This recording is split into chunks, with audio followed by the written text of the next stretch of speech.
वीरं दिनोत्तमं चैत्यवन्दनसूत्रस्य व्याख्यानमपि दीयते। લગભગ 25 દિવસ પછી વળી પાછા આપણે લલિત વિસ્તરા ગ્રંથના પ્રવચનની અંદર પ્રવેશ કરશું. થોડું રિવિઝન જરૂરી છે, માંગતા. હા, કેમ 25 દિવસનું એક ડિસ્ટન્સ થઈ ગયું. એટલે એક હરિભદ્ર શ્રીશ્વરજી મહારાજ, જેમણે પોતાના જીવનકાળ દરમિયાન 1444 નવા ગ્રંથોનું સર્જન કર્યું, એવો ઇતિહાસની અંદર બતાડે છે. અનેક મહાપુરુષોએ ઘણા બધા શાસ્ત્રોના સર્જન કર્યા, પણ હરિભદ્ર શ્રીશ્વરજી મહારાજના શાસ્ત્ર સર્જનની પાછળની એક બહુ મોટી પાર્શ્વ ભૂમિકા છે. અને તે પાર્શ્વ ભૂમિકા હોવાના કારણે હરિભદ્ર શ્રીશ્વરજી મહારાજના શાસ્ત્ર ગ્રંથો, શાસ્ત્ર કહે છે, આગમ વાક્ય જેવા પ્રમાણભૂત બની ગયા. હા, 3.5 કરોડ શ્લોકની રચના હેમચંદ્ર શ્રીશ્વરજી મહારાજે કરી, પણ એ એમની પોતાની એક પ્રગલ્ભ પ્રતિભા હતી. એક જબરજસ્ત માં સરસ્વતીની કૃપા હતી કે જે કૃપાના કારણે હેમચંદ્ર શ્રીશ્વરજી મહારાજ આસાનીથી શાસ્ત્રો રચતા જતા હતા અને સર્જન કરતા જતા હતા. એમની પોતાની ભાવના. એવી જ રીતે સિદ્ધસેન દિવાકર શ્રીશ્વરજી મહારાજે સંમતિ તર્ક વગેરે ગ્રંથોના સર્જન કર્યા, જેને માટે મહોપાધ્ય યશવીજી મહારાજ લખે છે કે સંમતિ તર્ક એવો એક ગ્રંથ છે, એવો છે કે આ જીન શાસનનો આગમ વારસો, શાસ્ત્ર વારસો એટલો બધો અદ્ભુત છે. મંદિર કરતા પણ કેટલીક વાર જ્ઞાન ચડે. હા, એટલે જીન મંદિરની જેમ આશાતના નથી કરવાની, તેમ જ્ઞાન મંદિરની પણ આશાતના નથી કરવાની. જેમ જીન મંદિરની કેટલીક વિધિઓ છે, એમ જ્ઞાન મંદિરની ઉપાશ્રય એ જ્ઞાન મંદિર છે, અને દેરાસર એ જીન મંદિર છે. આ ઉપાશ્રય પોતે જ જ્ઞાનનું મંદિર છે, કારણ કે અહીંયા જ્ઞાન અને જ્ઞાનીઓ બંને બેઠેલા છે. અને એક વાત સમજી રાખો, એકલું જ્ઞાન એ તો જડ છે. હા, પુસ્તકની અંદર રહેલું જ્ઞાન શું કામ? જડ છે. પણ એ જ્ઞાનને જ્યારે ગુરુનો ટચ પ્રાપ્ત થાય છે, ગુરુનો સ્પર્શ પ્રાપ્ત થાય છે, ત્યારે એ જ્ઞાનની અંદર ચૈતન્ય પ્રગટ થાય છે, અને એ ગુરુદત્ત જ્ઞાન કહેવાતું જતું હોય છે. માટે જ જ્ઞાન એ જીન શાસનનો એક અદ્ભુત વારસો હતો, અદ્ભુત વારસો હતો. જૈન સંઘ એનાથી આમ વિમુખ થતો જાય એવું અત્યારના સમયની અંદર દેખાય છે. આચાર પ્રધાન ગણાતો આ જૈન સંઘ અનુષ્ઠાન પ્રધાન થઈ ગયો. આચાર જેની અંદર વિધિ હોય, જેની અંદર બહુમાન હોય, જેની અંદર વ્યવસ્થા હોય, એને આચાર કહેવાય. હા, આ આચાર છે કે જે આચાર બતાવે ભાઈ નવકારશી કરવી હોય તો સૂર્યોદય પછી 48 મિનિટ રાહ જોવી જ પડે. એમાં બીજું કઈ ચાલી શકે તેવું છે જ નહીં. અને નાનામાં નાનું પચખાણ નવકારશી છે. એટલે નવકારશી જ આચાર છે, તો એની સાથે બધા નિયમો ગોઠવાયા છે. આચાર જસ્ટ લાઈક ગેમ, રમતની સાથે નિયમો હોય. હા, ક્રિકેટ રમવાની હોય તો વિકેટની પાછળ 3 સ્ટમ્પ જોઈએ. કોઈ એમ કે 3 સ્ટમ્પ કેમ મૂક્યા છે? અરે, ચર્ચાનો વિષય જ નથી. એ ગેમનું નિયમ છે. પણ 6 સ્ટમ્પ મૂકો તો શું વાંધો આવે? પેવેલિયનમાં જઈને બેસ. હા, 6 સ્ટમ્પની મૂકી તારે રમવું હોય તો. હા, એટલે આચારની સાથેના જે નિયમો છે એ નિયમોનું પાલન કમ્પલસરી છે, અને એમાં કોઈ ડિસ્કશન, કોઈ ચર્ચા, કશું જ હોતું નથી. પણ મહારાજ સાહેબ, તમે નવકારશીની અંદર 48 મિનિટ કેમ કીધું છે? આની ચર્ચા જ ના હોય. હા, અમે કેટલીક વાર આચારોને સમજાવવા માટે વિજ્ઞાનની શરણાગતિ લઈએ, તર્ક બતાડીએ. એનો અર્થ એ નથી કે અમારે તર્કથી આચારને સમજાવવા પડે તેમ છે. આચાર સ્વયંભૂ જ પોતાના નિયમોની સાથે બેઠેલો છે. આ પોતાના નિયમોની સાથે ગોઠવાયેલો છે, અને ગોઠવાયેલા એ નિયમોની સાથે જ આચાર છે. નિયમ વિનાનો આચાર નથી. એટલે આચાર તે છે કે જેની સાથે નિયમો જોડાયેલા છે, અને તમારે અપ ટુ ધ માર્ક એના પાલન કરવા જ પડે. હા, એમાં કઈ ચાલી શકે તેવું છે નહીં. આ આચાર છે. પણ હવે અનુષ્ઠાન. અનુષ્ઠાન એટલે શું? જેમાં નિયમોમાં કોમ્પ્રોમાઇઝ ચાલે એનું નામ અનુષ્ઠાન. નિયમો સાથે ચાલે તે આચાર છે. નિયમોની અંદર કોમ્પ્રોમાઇઝ થાય, રથયાત્રાનો વરઘોડો નીકળે. શાસ્ત્રોએ તો લખ્યું છે કે ચંપલ વિના જ રથયાત્રાના વરઘોડામાં જોડાવા. એટલે રથયાત્રાના વરઘોડાને આચાર રાખવો હોય તો ચંપલ વિના બધાએ ના. પણ મારા સાહેબ તમારે ચાલવાનું, અમારે શું છે? તમે કે ભગવાનના દેવના દીધેલા નહોતા? એટલે ભગવાને આ બધા નિયમો કોમન રાખેલા છે અને રાખેલા એ કોમન નિયમોની અંદર બતાડ્યું છે. એટલે રથયાત્રા આચાર છે, જ્યારે એની સાથે નિયમો જોડાય છે. પછી આચારમાં કોમ્પ્રોમાઇઝ થાય. તમારે આવવું હોય, જે રીતે આવવું હોય તે રીતે, પણ રથયાત્રામાં સાજન જ હોય અને માજન હોય જ નહીં તો એ રથયાત્રા કેવી દેખાય? મહાજન એટલે સમજ્યા ને તમે? હા, તમે બધા ભૂલશાળીઓ, આ મહાજન કહેવાય. મહાજન, ઊંચા માણસો, શ્રેષ્ઠ પુરુષો એટલે મહાજન કહેવાય. અને સાજન એટલે શું?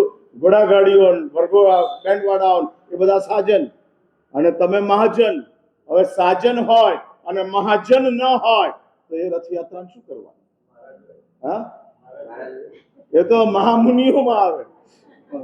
તમે લોકો છે ને ખરેખર એવું કર્યું છે ને કે રસોઈ બનાવનારો મહારાજ, આ મહારાજ બે હરખા કરી નાખ્યા છે.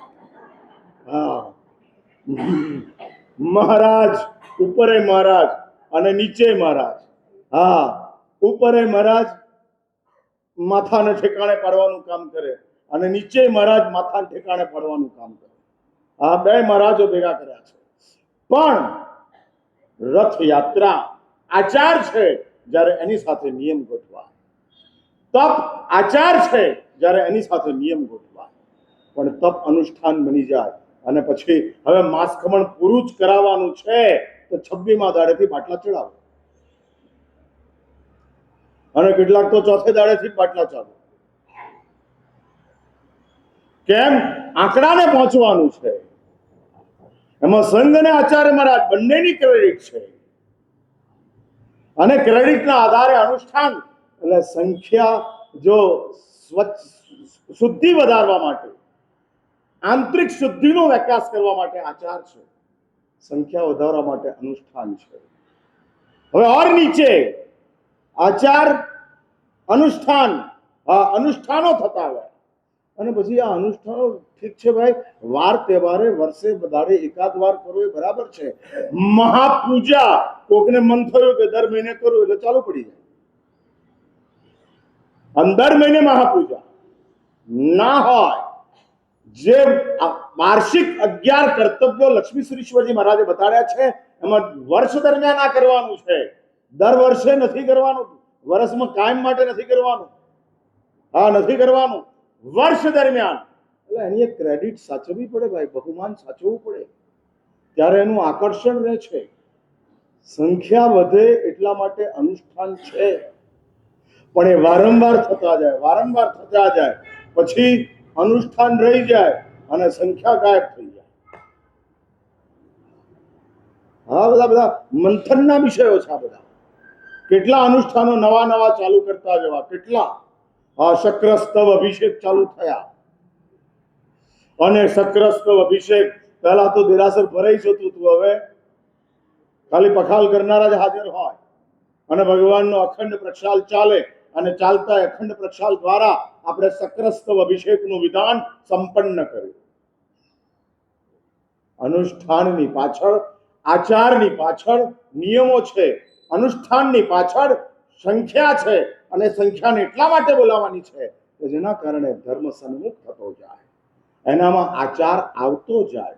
અનુષ્ઠાન અનુષ્ઠાન જ રહે અને આચાર આવે જ નહીં તો એ અનુષ્ઠાન અનાથ છે, વ્યર્થ છે. હા, કશું જ નથી. સર્વમંગલ વખતે જ કોઈ આવતું હોય, માત્ર પ્રભાવના માટે જ આવતું હોય તો નિરર્થક છે. એટલે અનુષ્ઠાન આચાર સન્મુખ કરવા માટે છે. હવે નીચેની વાત, ઓર હવે અનુષ્ઠાને ગયા, હવે આડંબર. આડંબર એટલે સમજ્યા ને તમે? લોન ઉપર ગાડીઓ ફેરવે રાખે. હા, EMI ભરવાની તેવડ ના હોય અને 4 ગાડીઓ લાવીને મૂકી દીધેલી હોય, પછી એ ભાગતો ફરે ને પેલો રિકવરી વાળો દોડતો ફરતો જાય. हाँ, અને हाँ आडंबरो शोमैनशिप दिखाना है कितना बड़ा हो रहा है, कितना काम हो रहा है, અને જબરજસ્ત ઘટાડો આડંબરો ચાલતા કે જેમાં અનુષ્ઠાને નથી, માત્ર ને માત્ર પૈસાનો જ દેખાડો છે.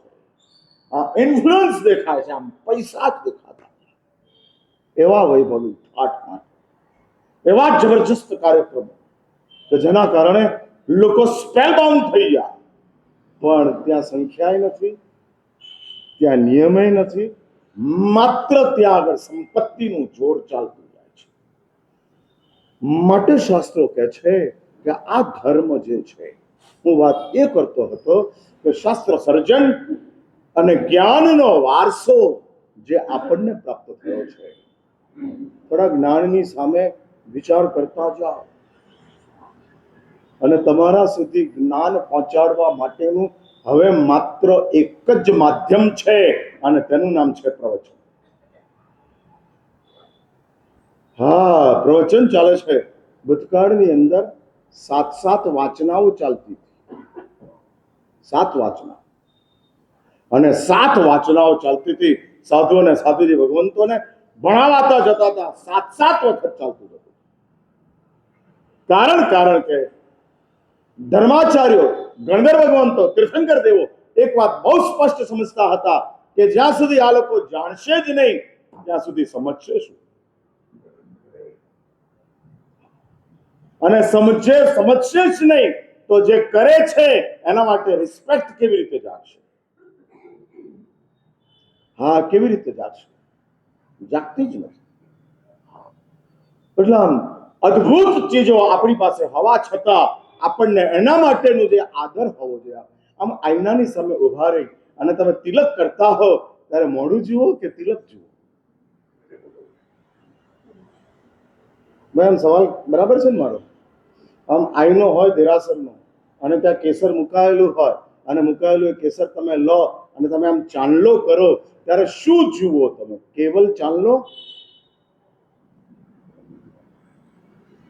મોઢું કહું ડાચું કહું?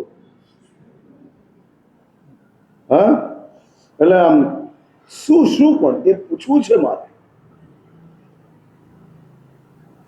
ચાંદલો સરસ દેખાય છે એ જોવાનું કે ચાંદલાના કારણે મોં સરસ દેખાય છે તે જોવાનું? કઈ ચીજ? હવે ને આવા આમ સવાલો પૂછો ને આમ થોડી સીધી ઇન્જેક્શન વાગે, સીધું અંદરથી એમ થાય મહારાજ સાહેબ તો આ વાત છોડતા નથી, પણ અહીંયા જ બધું ગોઠવાયું છે ભાઈ. આ જ મહત્વની ભૂમિકા છે. ભગવાનની પૂજામાં તો મોઢું જોવાનું જ નથી, ભગવાનને જ જોવાના છે. માત્ર તિલક કરતી વખતે અને તિલક કરતી વખતે શું દેખાય છે, પણ આ જ્ઞાન જ નથી, અને જ્ઞાન જ નહીં હોવાના કારણે ચાંદલો કરી અને આમ તેમ કરીને રવાના થઈ ગયા. માટે જે આપણને અદ્ભુત તત્વો પ્રાપ્ત થયા છે, અદ્ભુત. રાતના ટાઈમે શ્રાદ્ધ વિધિ ગ્રંથમાં એવું લખેલું છે કે રાતના ટાઈમે શ્રાવકની ઊંઘ ઉડી જાય તો શ્રાવક શું કરે? મોબાઈલ લઈ લે? શું કરે? સામાયિક ન કરે, ધારો કે તો શું કરે શ્રાવક? ત્યારે વિચાર કરે, ચિંતનમાં જાય. શેના ચિંતનમાં જાય? એની આરાધનાઓના ચિંતનમાં, અને વિચાર કરતો જાય કે આ શું, આ શું, આ શું. અને એ ચિંતનની અંદરથી એક અહવાવનો ઘૂઘવાટ પ્રગટ થાય છે, જાગૃત થાય છે. દીક્ષા લીધી ત્યારે મને કશી ખબર નહોતી. હા, કોઈ જાણતો નહોતો, કોઈ ખબર કશી આવશ્યકતા નહોતી. જે કે કરતા જતા હતા, જે કે કરતા હતા, એમાં અવિધિય ચાલે, અસાધનાય ચાલે, કેટલી વાર છોડી દેવાનું મન થાય. પણ જેમ જેમ અભ્યાસ થતો ગયો, સમજ આવતી ગઈ, અંદરની પરિણતિ ઘડાતી ગઈ, અનુભૂતિઓ પ્રાપ્ત થતી ગઈ, એમ આપણા આચારો, ભલે આચારો મારા જીવનની અંદર એટલા બધા ઉત્તમ નથી, છતાંય તે આચારો માટેનો મારો એક સદભાવ, અહભાવ ઉચ્ચ કક્ષાનો પ્રગટ થતો હોય. અને એક વાત સમજી રાખજો, અવિધિ આશાતના આ બધાની ખરાબીઓને ધોઈ નાખવાની તાકાત અહોભાવમાં છે. અવિધિ અને આશાતના જો ગંદકી હોય તો એ ગંદકીને ખતમ કરી નાખવાની તાકાત તમારા આત્માની અંદર પ્રગટ થયેલા અહોભાવમાં છે. આમ સુનામી આવે છે, અહોભાવ એ પૂર નથી, એ પવન નથી, એ વર્ષા નથી, એ સુનામી છે. અને સુનામીની અંદર માત્ર એ જ અવિધિ કે એ જ આશાતના ખતમ નથી થતી, ભાવ ભ્રમણની અંદર કરેલી અનંત અનંત અવિધિઓ, અનંત અનંત આશાતનાઓ ધોવાઈને સાફ થઈ જાય છે. એમનેમ શાસ્ત્રોએ નથી કીધું ઇક્કો વિનમુક્કારો જીનવર વાસવાસબદ્ધ માણસ સંસાર સાગરા અવતારે નરમ બનાવી. એક જ નમસ્કાર, ઓનલી સિંગલ નમસ્કાર. અને એ સિંગલ નમસ્કાર જો આખા સંસારને ખતમ કરી શકતો હોય તો એ કઈ તાકાત એ અહોભાવની હશે, કઈ તાકાત. અને એક વાત ફરી યાદ રાખજો, અહોભાવ મેળવવાનું કામ, અહોભાવને તમારા જીવનમાં અપલોડ કરવાનું કામ માત્ર ને માત્ર શ્રવણનું છે. સાંભળશો ત્યારે અહોભાવ પ્રગટ થશે. અને આવો અહોભાવ 500 વાર લાવવાનો નથી, 5000 વાર લાવવાનો નથી, 25000 વાર લાવવાનો નથી. એક જ વખત આવો અહોભાવ ઉચકાયો. અને ક્યારે ઉચકાશે ખબર નથી, પણ ઉચકાશે તો માત્ર સાંભળવાથી ઉચકાશે, એ સિવાય નહીં ઉચકે, એ સિવાય નહીં ઉચકે. અને એટલે જ આ જ્ઞાન વારસો જે મહાપુરુષો આપીને ગયા છે, એવું છે ને કે મહાપુરુષોની પાસે જ્ઞાનાવર્ણીય કર્મોનો તો ક્ષયોક્ષમ તીવ્ર હતો જ, પણ એની સાથોસાથ મોહનીય કર્મનો એમના જીવનની અંદર જબરજસ્ત ક્ષયોક્ષમ હતો. મોહનીય કર્મનો નાશ હતો. અને માટે એમને આજીન શાસનના જ્ઞાનાવરણ દ્વારા પ્રાપ્ત થયેલા જે પદાર્થો છે એની અંદર ક્લેરિટી અને એની અંદર આવેલી જે વિશેષતાઓ, એ વિશેષતાઓનું સ્પષ્ટ દર્શન થતું, જેને શાસ્ત્રો અનુપ્રેક્ષા કહે છે. જોયા પછી જોવું એનું નામ અનુપ્રેક્ષા. પ્રેક્ષાનો અર્થ છે જોવું, અને જોયા પછી જોવું એનું નામ અનુપ્રેક્ષા. એટલે પ્રવચન પ્રેક્ષા છે, પણ પછી જે તમે જુઓ છો તે અનુપ્રેક્ષા છે. અન્ડરસ્ટુડ? પ્રેક્ષાનો અર્થ જ તમને વિચારો અપાતા જાય છે, જોતા જોતા. એટલે પ્રવચન ઇટ કોલ્સ પ્રેક્ષા. જુઓ, જીન શાસનના કહેવાતા પદાર્થોને જુઓ. 7 નારક છે, 12 દેવલોક છે, 4 ગતિઓ છે, 84 લાખ યોનિઓ છે. આ બધું જુઓ અને પ્રવચન પ્રેક્ષા.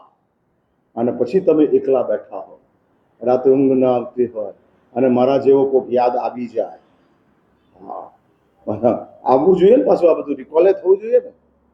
આમે મશીન તો ધીમા છે બધા. હા, જૂના જમાનાના મશીનો ચાલે છે, એમાં હું ક્યાંથી યાદ આવું? યાદ કરવાના ઘણા બધા તમારા જગ્યાઓ છે, ઘણી બધી વસ્તુઓને તમે યાદ રાખીને સૂતેલા હો, એમાં હું ક્યાંથી યાદ આવું? પણ ધારો કે હું યાદ આવી જાઉં તો પછી અનુપ્રેક્ષા શરૂ થાય. એટલે પ્રવચન પછીની જે અનુપ્રેક્ષા છે, એટલે એક વાત સમજી રાખજો, અનુપ્રેક્ષા અહોભાવનું માસ્ટર કી છે. એમાંથી એક અનુપ્રેક્ષાની અંદરથી અહોભાવ જાગૃત થાય છે, નાચવા માંડે છે, હા કૂદવા માંડે છે, હા, અને આનંદ થતો જાય છે. શું પ્રભુનું શાસન પ્રાપ્ત થયું, કઈ ગંભીર ભૂમિકાઓની અંદર, કઈ એવી મારા જીવનની અંદર કોઈ પરમાત્માની સાચા ભાવથી કરી નાખેલી સેવા, અથવા તો કોઈ ગરીબને કરી નાખેલી સાચા હૃદયથી મદદ. અને આ જૈન ધર્મ, સદગુરુઓ, સદવાંચન, જીન વાણી, એનું શ્રવણ પ્રાપ્ત થયું નથી. મળી શકે, જડી શકે તેવું જ નથી કે જેની અંદર. એટલે સારી વાતો કરનારા ઘણા છે, પણ જરૂરી વાતો કરનારા માત્ર જૈન સાધુઓ છે. અને અમે જો સારી વાતો કરવા માંડશું તો જરૂરી વાતો કોણ કરશે? હું સારી વાતોનો વિરોધી નથી, એમ હું કરું જ છું. હા, તમને સાચવવા પડે પાછું. હા, આમ ગોઠવવા પડે. સીતાફળની અંદર રહેલા બધા બિયાઓ કાઢી નાખીએ તો પલ્પ ક્યાંથી રહે? એટલે આમ સાચવી રાખવા માટે સારી વાતો કહેવી પડે. તો તમે આવતા જાઓ અને સારી વાતોની અંદર જરૂરી વાતોનું પેકિંગ ગોઠવવું પડે, અને પેકિંગ ગોઠવીને પછી હું તમને આપતો જાઉં તો તમારા મગજની અંદર જરૂરી વાતો જે જરૂરી છે એ ઉતરતું જાય, આવતું જાય. આજ સુધી અનુપ્રેક્ષા કોને કહેવાય એની કોઈ ગતાગમ જ નહોતી. હા, અહીં બેઠેલા 90% લોકોને હું માનું છું ત્યાં સુધી મને ખબર નહોતી કે આનું નામ અનુપ્રેક્ષા. બોલતા બોલતા આ વાત આવી ગઈ. એટલે કેટલીક વાર આવું બધું બનતું જાય. અને એ વિચારો જે અહોભાવને જાગૃત કરે છે. એક વાત નક્કી કરો, આ ભાવની અંદર એક વખત તો ઉત્કૃષ્ટ કક્ષામાં 5મા આરાની અંદર, કલિકાલની અંદર, છેવટના સંગણની અંદર જે અહોભાવ ઊંચામાં ઊંચો ગણાતો હોય એવા અહોભાવને એક વખત તો સ્પર્શવું જ છે. અને પ્રભુને પ્રાર્થના કરો, જે તીર્થોમાં જાઓ ત્યાં, જે ગુરુઓની પાસે જાઓ ત્યાં, બસ ગુરુદેવ એક વખત, ભલે એક નૌકારમાં આવે, ભલે એક ખમાસમણામાં આવે, ભલે એક વખતના અડધા કળશના પ્રક્ષાલની અંદર આવે, પણ મારે એક વખત તો અહોભાવને સ્પર્શવો છે, અડવો છે. હા, અડવો છે. આ અહોભાવ એ જ સુવર્ણ સિદ્ધિનો રસ છે. તમારા આત્માને સોનું બનાવી દેશે. હા, જીવંતતા આપી દેશે. જો અહોભાવ અનિશુદ્ધ રીતે પ્રગટ થયેલો હોય તો અનિશુદ્ધ રીતે. અને અહોભાવની વાતો નવપદ ભગવાનના પ્રવચનોની અંદર, શ્રીપાલ અને મૈણાના જીવનની અંદર જે અહોભાવ જાગૃત થયો છે, મૈણાના જીવનની અંદર, હું એ વાતો લઈશ. નવપદની વચ્ચે એ વાતો મૂકતો જઈશ. પણ એ અહોભાવ કે જે અહોભાવની અંદર મૈણા ઉચકાય છે, એ પેરિટી, એ સ્થિતિ આપણા જીવનની અંદર સ્પર્શ કરે. આ સ્પર્શ કરે જ્યારે અસ્તિત્વનું વિલીન થાય છે, ત્યારે અહોભાવનું જાગરણ થાય છે, સમાપ્ત થઈ જાય છે. અને આ અહોભાવ આપણા અંતરાત્માની અંદર ઉભો કરવા માટે ભગવાન હરિભદ્ર સુરીશ્વરજી મહારાજ આદિ અનેક ધર્માચાર્યો, જેમાં હું સિદ્ધસેન દિવાકર સુરીની વાત કરતો હતો, જેમણે સંમતિ તર્ક નામના ગ્રંથનું સર્જન કર્યું. મહોપાદ યશોજી મહારાજ લખે છે, હા, મહોપાદ યશોજી મહારાજ ગુરુતત્વ વિનિશ્ચય વગેરે ગ્રંથોની અંદર સ્પષ્ટ કરે છે કે સામાન્ય રીતે સાધુએ આધાકર્મીનું સેવન કરવાનું નથી, નિર્દોષ ગોચરી લાવવાની છે. અને એ આધાકર્મીનું સેવન સાધુને માટે ખૂબ નિંદનીય છે, કરવાનું જ નથી.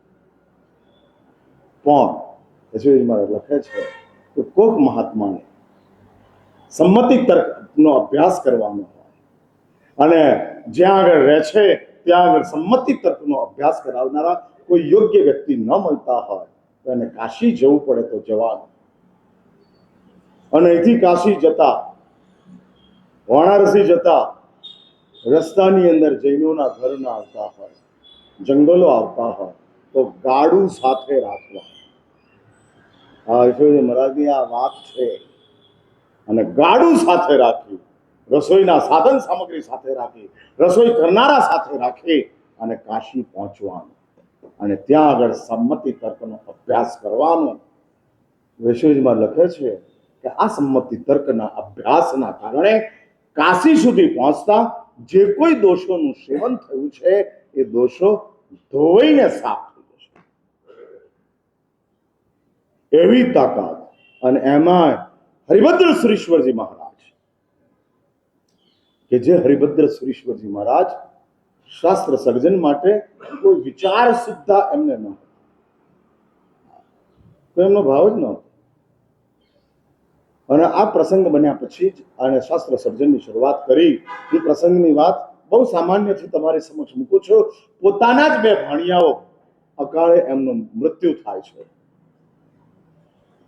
અને આ મૃત્યુની અંદર નિમિત્ત બૌદ્ધ આચાર્ય, બૌદ્ધ સંપ્રદાયના આચાર્ય બને છે અને એના કારણે હરિભદ્ર શ્રીશ્વરજી મહારાજને બૌદ્ધ સંપ્રદાયના આચાર્યો માટે તીવ્ર કક્ષાનો કશાય પ્રગટ થાય છે. દોષોની દુનિયા બહુ કાતિલ છે. નથી જાગતા, નસીબદાર છો. નહીં તો સ્વયંભૂ રીતે જાગી જાય તેવા છે.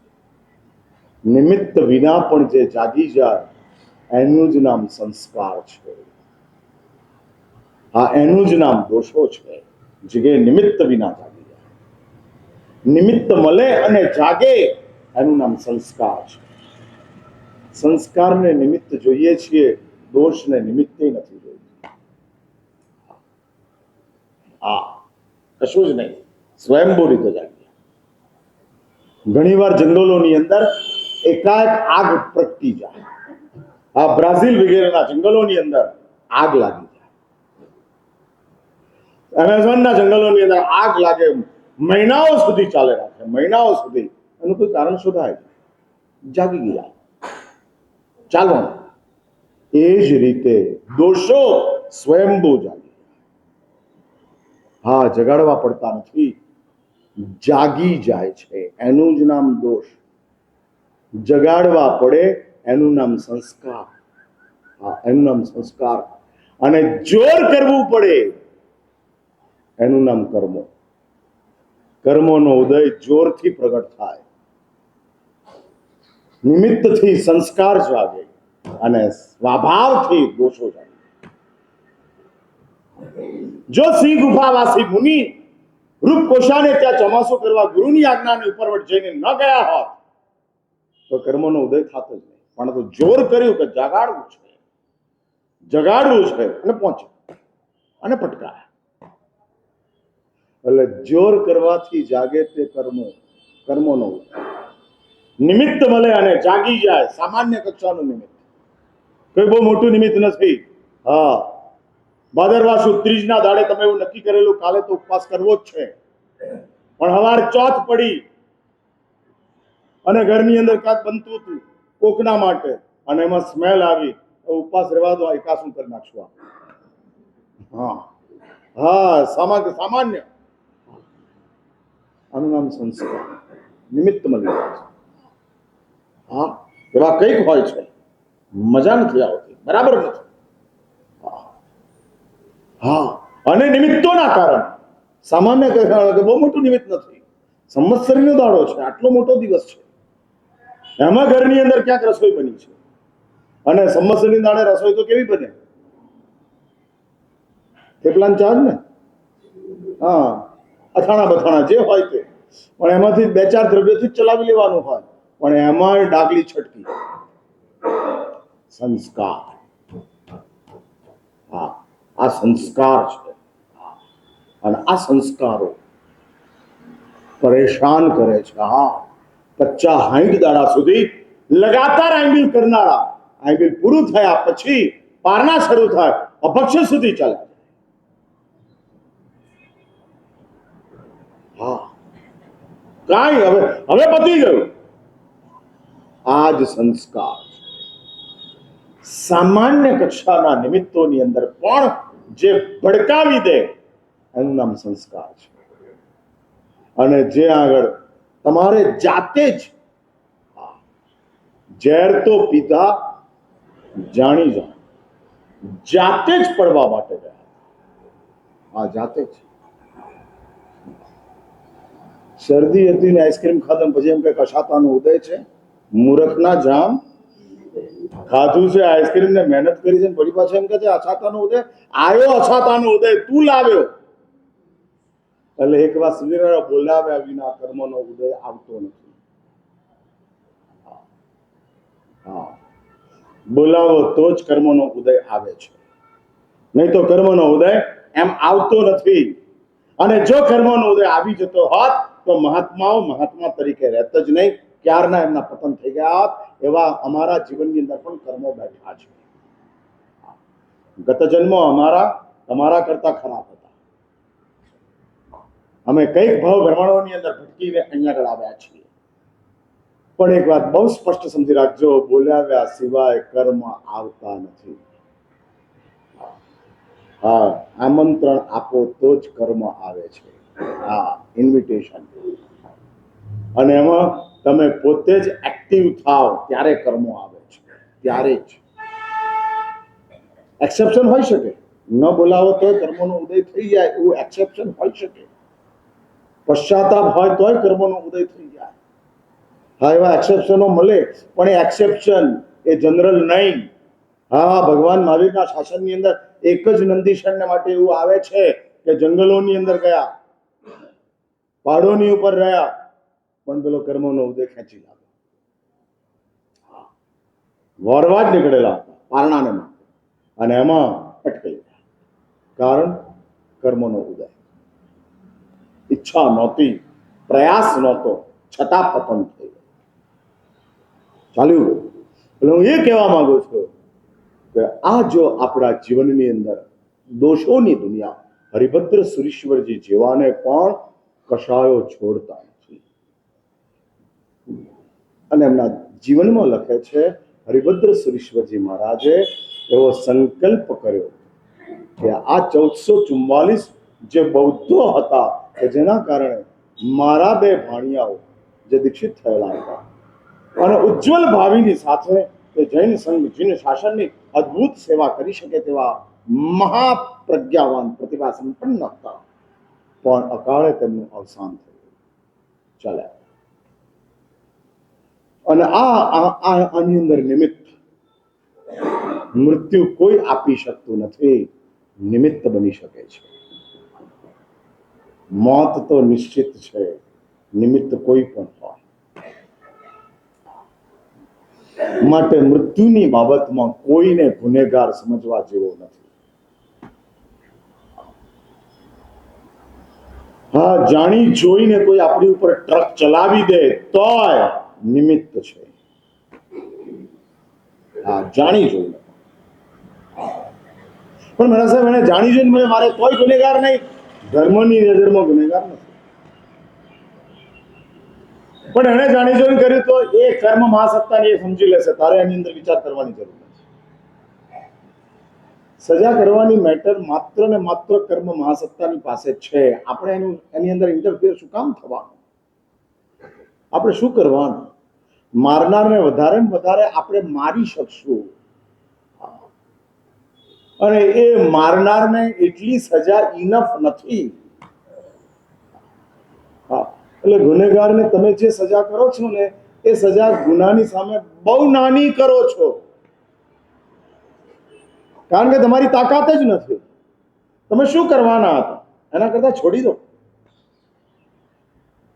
પણ એ ગુના કરનારને તમે જો માફી આપો છો તે બહુ મોટું તમારું પરાક્રમ છે.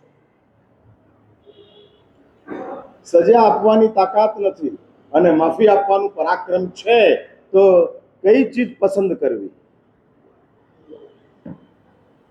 સમજાય મારી વાત? હવે તમે સજા આપી શકો એવી તમારી તાકાત નથી. કેટલી સજા આપશો? ક્યાં સુધી આપશો? શું કરી શકશો? માટે જ લક્ષ્મણા સાધ્વીને તીર્થંકર દેવે એટલું જ કીધું કે આવું પાપ કરનારને માત્ર ને માત્ર એરિયાભાઈ સૂત્ર કે મિચ્છામિ દુક્કડમ માંગી લેવાનું. નહીં તો તીર્થંકર દેવ કહી શકતા હતા કે તમે જ આ કર્યું છે, શા માટે બીજાના નામે પૂછો છો?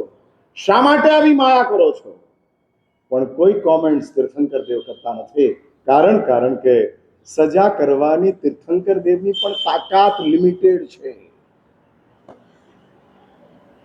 જો કે તીર્થંકર દેવો તો સજા જ કરી શકે તેમ નથી, પણ ધારો કે તીર્થંકર દેવની પાસે સજા કરવાની તાકાત હોય તો એ લિમિટેડ છે. માટે તીર્થંકર દેવોને, ધર્માચાર્યોને કર્મ મહાસત્તા હાર્દિક રિક્વેસ્ટ કરે છે કે તમે ગુનેગારોને સજા કરવાની કામ છોડી દો, એ મારી ઉપર આપો, કે હું પહોંચી વળીશ. ધારો કે તીર્થંકર એક અછત કલ્પના આપણે કરી લઈએ અને લક્ષ્મણા સાધ્વીને તીર્થંકર દેવોએ ધારો કે સજા કરી હોત તો 80-24 રખડાવ્યા હોત. આ તો અસત કલ્પના છે, આમ છે જ નહીં, પણ આપણે આવી એક કલ્પના કરી. હું મારા પદાર્થને વધુ સોલિડ રીતે તમારી સમક્ષ મૂકવા માટે આ એક કલ્પનાનું રંગોળી પૂરું છું, બાકી એવું કશું હોતું જ નથી. પણ હું જાણવા માંગુ છું આવું કરી શકત? 800 કોડા કોડી સાગરોપમ આ સંસારની અંદર લક્ષ્મણા સાધ્વીને અને કેવી કેવી પરિસ્થિતિની અંદર સડેલી કૂતરી તરીકેના જીવનની અંદર લક્ષ્મણા સાધ્વી અસંખ્ય ભાવ ગયા છે. સડેલી કૂતરી વાસ મારે છે, બદબુ નીકળે છે. હા, એના વર્ણન માનસિક ગ્રંથની અંદર આવે છે. રૂવાડા ખડા થઈ જાય, હાલાત પડી જાય, એવી ભયાનક પીડા, એવો ભયાનક ત્રાસ. હા, એવો ભયાનક ત્રાસ નાનકડા માનસિક વિચારનો આવ્યો છે. નાનકડા માનસિક વિચાર, અને એની સામે કાયિક પાપોનો ભંડાર ચક્રવર્તી ભરતની પાસે હતો, અને તે જ ભાવમાં મોક્ષ હતો. એટલે તમે કલ્પના કરજો વિચારના પાપો કેટલા ભયાનક છે. બી સિન્સિયર, બી સિન્સિયર. એટલે હું તમને બધાને મહેરબાની કરીને કહું છું કે મનને બગાડશો નહીં. દુર્ભાવોથી મનને કલુષિત કરશો, હા, ન કરશો. જો તમારું મન દુર્ભાવોથી કલુષિત થયું તો યાદ રાખજો, લક્ષ્મણા સાધ્વી, સાધ્વી રાજકુમારી રૂકમી, શું હાલત, કઈ કન્ડિશન. હા, ધ્રુજારા આવી જાય, ધ્રુજારા. માટે જ ફરી હું તમને યાદ કરાવી દઉં, મનને બગડવા દેવું ન હોય, જો જીવન અને તનને ન બગડવા દેવા માટે તમે તમારી રીતે કામ કરી શકો એમ છો, મનને ન બગડવા દેવું હોય તો માત્ર ને માત્ર સદગુરુ એક જ એવું વ્યક્તિત્વ છે કે જે તમારા મનને સાચવી શકે તેમ છે. હા, સાચવી શકે તેમ છે. અને આમ બહુ પ્રેમથી, બહુ સ્પષ્ટતાથી કરેલા અપરાધોને બતાવ્યા સિવાય વળી પાછા મનને ઠેકાણે લાવવાનું કામ સદગુરુ કરે છે. પાપીઓને ક્યારેય સદગુરુઓએ ધિક્કાર્યા નથી, તિરસ્કાર્યા નથી, ઉપેક્ષા કરી નથી. ઓન ધ કોન્ટ્રરી સૌથી વધારે કેર કરી છે, સૌથી વધારે કેર. કારણ કે ગુરુ જાણે છે કે આના મનને સાચવવાની અઘરી જવાબદારી જીન શાસને અમારી ઉપર મૂકી છે. માટે તો ગુરુ વજનદાર છે. અને આ હરિભદ્ર સુરીશ્વરજી મહારાજ દોષોની દુનિયાની અંદર ફસાયા. આટલો મોટો જેની પાસે પ્રગલ્ભ અભ્યાસ હતો, સ્વાધ્યાય હતો, વિશુદ્ધ ચારિત્ર જીવન હતું, અને એ હરિભદ્ર સુરી કષાયમાં, અને કષાયોના સમાચાર સદગુરુને પ્રાપ્ત થયા.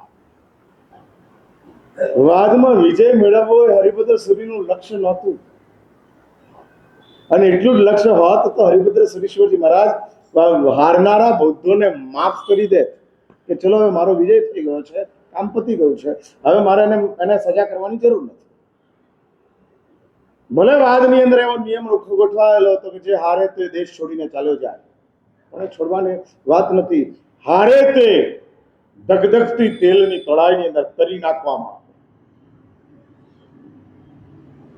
અને હરિભદ્ર સુરી મહારાજ આ વાદની શરતને સ્વીકારે એ જ બતાડે છે કે એમને દેશ નિકાલ નથી જોઈતો, એમને આ જ જોઈએ છે. હા, ધગધગતી તેલની તળાઈની અંદર તળી નાખવાનું પંચેન્દ્રિય માનવ. અને કેટલા 1444. તમને કલ્પના આવે છે આ કઈ કશાયની હાઈટ, કયા કશાયની હાઈટ. એવા હોય છે નિષ્ઠુર માણસો, અમને આલોચનાની અંદર લખતા હોય છે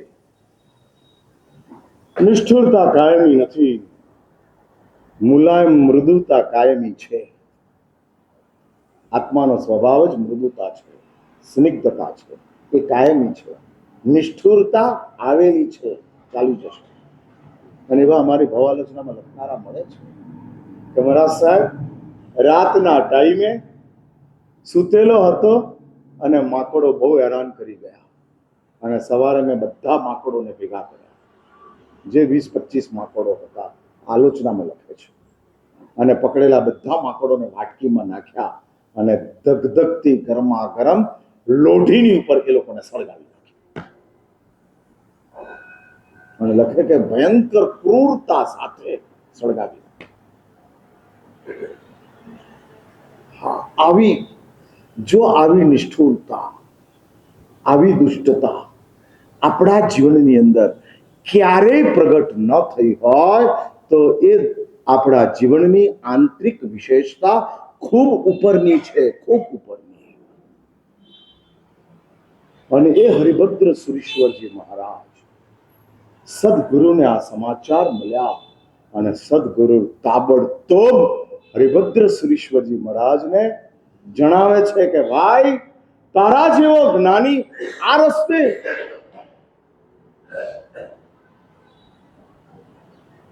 પાછા ફરે છે. એટલે જે 1444 ગ્રંથો જે આવ્યા છે ને, એ પ્રાયશ્ચિત રૂપે તો ઠીક છે, પશ્ચાતાપ રૂપે આવ્યા છે. પ્રાયશ્ચિત એવું છે ને કે ગુરુ ઓછું વધતું કરી શકે, આ બધા રાઇટ્સ ગુરુના છે. હા ભાઈ, આઈટમની કિંમત વધારવી કે ઘટાડવી એ કોના હાથમાં? પ્રોપરાઇટરના હાથમાં. એમ પ્રાયશ્ચિત વધારવું કે ઘટાડવું એ કોના હાથમાં? ગુરુના હાથ. એટલે ગુરુને એમ દેખાય કે ભાઈ આની આ ઓકાત નથી, ઓછું કરી નાખો. શાસ્ત્રો આને જોશ કે છે, ઘટાડી નાખે, અને છતાં એ પરિણામ મળે. હા, આ જૈન શાસનની સિસ્ટમો છે, આ સિસ્ટમ છે. પણ પશ્ચાતાપ એ વ્યક્તિગત છે, અને તીવ્ર પશ્ચાતાપ, કે જે પશ્ચાતાપના કારણે હરિભદ્ર સુરીશ્વરજી મહારાજ પોતાના 1444 ગ્રંથો રચે છે.